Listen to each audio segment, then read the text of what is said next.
Welcome to the Afterspin, opinions from thought leaders in our state. I want to ask Becki Gray and Brad Crone, each of you watches the political scene closely. How would you describe the political climate in our state at year's end? Partisan and divisive? Has this become a red state? Are Republicans overplaying their hands? Can Democrats regain power, especially in rural sections? Give us your take on where we are at the end of the year. If I answered all those questions, we'd be here all night, Tom. A very acidic attitude.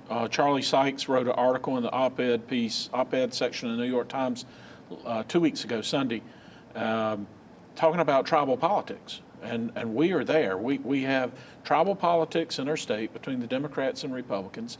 Each tribe has their own propaganda. They have their own core values, their own sets of beliefs. And to heck with the facts and to heck with trying to find any type of compromise for the goodwill of the people of the state of North Carolina. And that is very disturbing to me about where we're at in our politics today. Becki, you agree with that? I do, and I think there's a couple other factors there. One, I think that North Carolina is very much a purple state. You know, we have a Democrat governor, we have a Republican General Assembly, the Council of State. I think we're very much a purple state. We're not Republican or Democrat. I also think because of that and because of this national election that we just had, there is tremendous attention on North Carolina and what's going on here. So you have national partners coming in from either side, national enemies on either side coming in and putting money, putting resources, advocating for different things. So there's a lot of activity other than just North Carolina. I like to believe North Carolinians are better than this and that we know how to behave better. It's all those Yankees and people from California coming in here that are creating the problems. We've lost the art of finding compromise between the two parties, and I think that's what disturbs me the most about this. And it really does throw sand into the gearworks of government when you can't do that. I think Brad's absolutely right, and I think that it's become, in many ways, partisan-driven.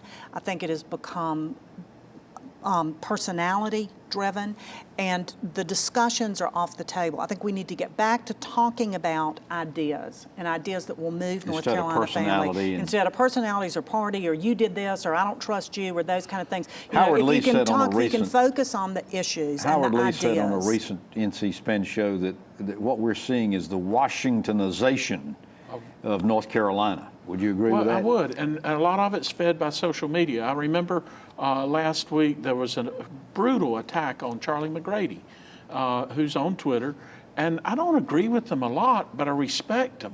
He's an honorable man. He has character and integrity. So, I mean, I don't necessarily agree with him. I can listen to him and learn something. So I think that the vitriol and the vinegar that we see on social media is really hurting us as well as far as the dialogue is concerned. I think that fuels it as well. And, just this last week with the protesters and, I'm on social media. I'm very active on Twitter. And some of the responses that I got from protesters were very disturbing. And I can only imagine Chuck McGrady is one legislator that's very active.